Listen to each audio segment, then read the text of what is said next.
Welcome to the World Cup playthrough video. We are immediately transported to the quarterfinals of the 2018 World Cup, where our 8 teams remaining are represented in the game row, and our 4 players are sitting around the table, each controlling one or more of the teams that are in the quarterfinals.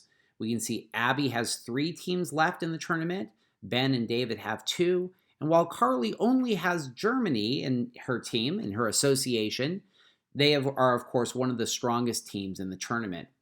We also see the draw deck with 30 cards. The full-time card is seated in the last third of the pile, so we may not draw all 30 of these cards before the match day ends. And at the bottom, we have stoppage time with 1 card already seated underneath it, and 3 substitutes which can be drawn during the match.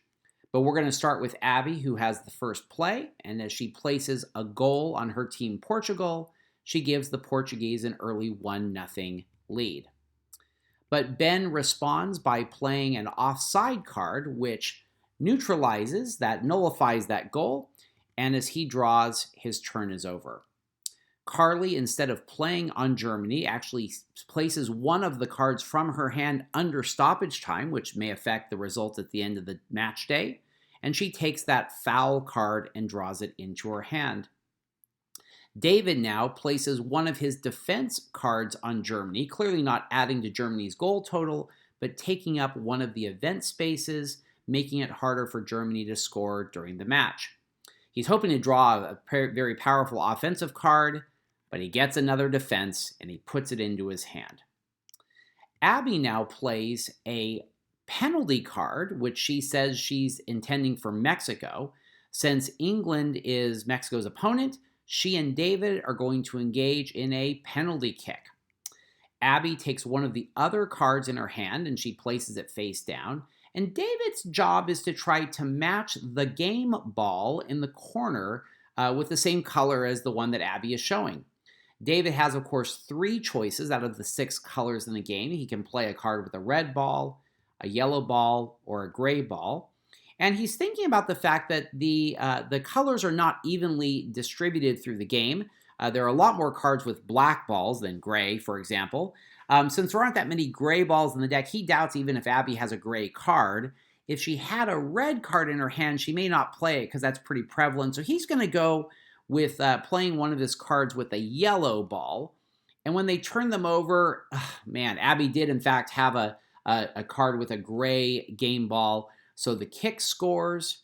She places the penalty next to Mexico. She and David take their cards and put them back into their hand. And when she draws, her turn is over. Ben now takes an attack card and he places it on Peru. That's worth half of a goal, so he has a small advantage, hopefully turning that into a full goal before the end of the game. Carly now plays a corner on her German team. A corner kick is worth 1 goal, but of course it's a little bit less strong than a goal card because it can be neutralized by a defense, which of course David has plenty of in his hand, and so now Germany and Belgium are back level. David draws, a goal card into his hand, so he's starting to get some offensive firepower going, and it's Abby's turn. She plays an attack card on Portugal to level up that match at a half a goal each. That sounds kind of funny. And Ben plays a goal card. He plays this on Spain, so he wants to make a difference in that game. So Spain has an early 1-0 lead over Denmark. Carly is going to play one of her goal cards. She's trying to break the stalemate with Belgium, so she has a 1-0 lead. And of course, David, we see, doesn't have any cards that can immediately neutralize that goal card. Defense cards don't work on goals. But what David is going to do is he's going to take his defense card and he's going to play it as the last card on Germany's side. So he has, in fact, secured that 1 goal for Germany, but because he has used the last event, you can see there by the sideways way he placed that card, Germany will not be able to play any more offensive cards on their side of that game during this match day. When he draws into his hand, he has another attack card. Looks pretty good. Abby is going to play a defense card. She's going to play it as an event on Peru's side of that match. She could play it on top of the attack card, which would neutralize it, but that would leave Peru with 2 more spaces where they could play events. Instead, she's going to give Peru that half a goal. She's going to play that defense as the second event and reduce the number of opportunities that Peru has to play. Ben is going to play a penalty card. He's going to play that on Peru. Since they are playing Portugal, he and Abby are going to engage in another penalty kick. When they turn their cards, oh wow, both of them have gray balls, so that penalty kick is actually blocked. He has to discard the penalty. They put the cards back in their hands, and when he draws, his turn is unfortunately done. Carly now is going to take her defense card, and she's going to play it on Belgium's side, trying to chew away at some of the time there that Belgium has to score. And David, kind of thinking that, seeing that foul card that Carly put into his hand, is just simply going to play an attack card on his Belgium team. So he's still behind 1 goal to a half, but he's going to see how Carly responds. And David pulls, in fact, a foul card into his own hand to end his turn. Abby is going to play, oh, this is a devastating card, an own goal that she's going to play on Peru. This has kind of 2 bad effects for Ben. One is it takes out the last event space that Ben has. So Peru is kind of done for the day, and it plays a goal for Portugal. So Portugal suddenly, with that own goal from the Peruvian defense, is taking an early lead.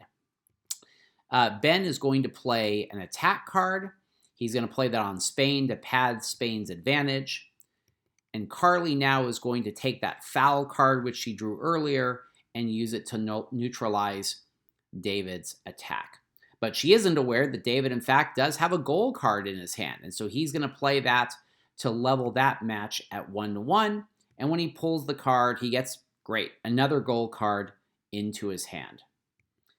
Abby plays a goal card on Denmark, trying to get a little closer in that match.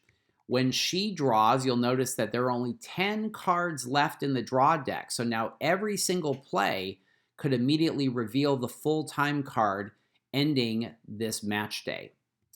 Ben is going to play an offside card on that goal card that Abby just placed. Down to 9, we play on. Carly, wow, she's discarding 2 of her cards. She clearly doesn't have anything to neutralize David's goal card, so she's going to just discard and try to draw 2 cards with the hope that she gets another chance to play and to neutralize that goal before the match day ends. David is going to pile on by playing another goal card as his last event, so he takes a 2-1 lead in that match. He pulls an attack card into his hand, and he might get another play as well. Abby plays a foul card that she uses to neutralize Spain's attack, so bringing that back down to a 1-0 game. And when she draws, you might see at the top there that 90-minute full-time card has shown. Now, while the match day is not technically ended, we do go to stoppage time, so the players do not play any more cards. We look at the stoppage time pile at the bottom of the game row.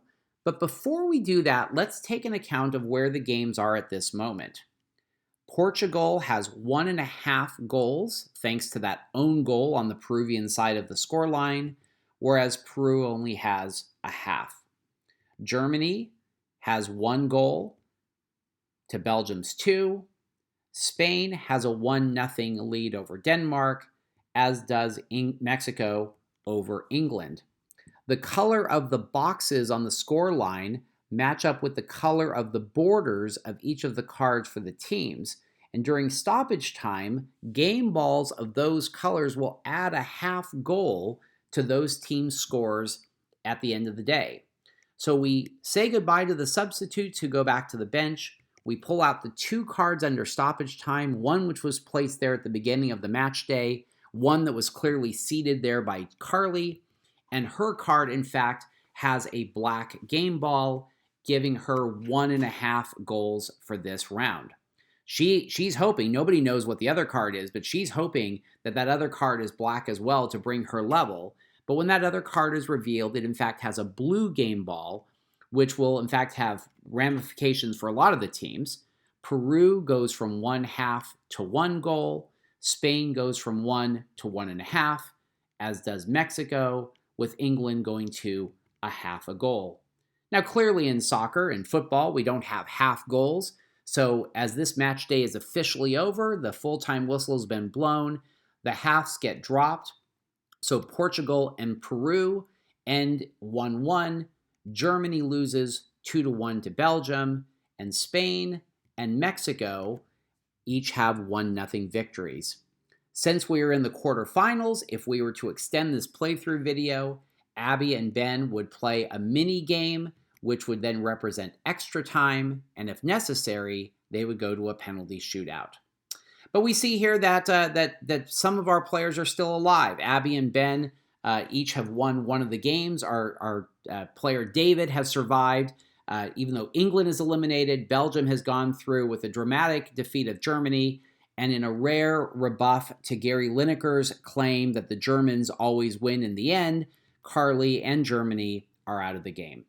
You can also see that this is the basic version of the game. You might notice that each team card has a special team ability which can be used in the advanced game, and along with other expansions in World Cup can be used to make this match day much more realistic and exciting.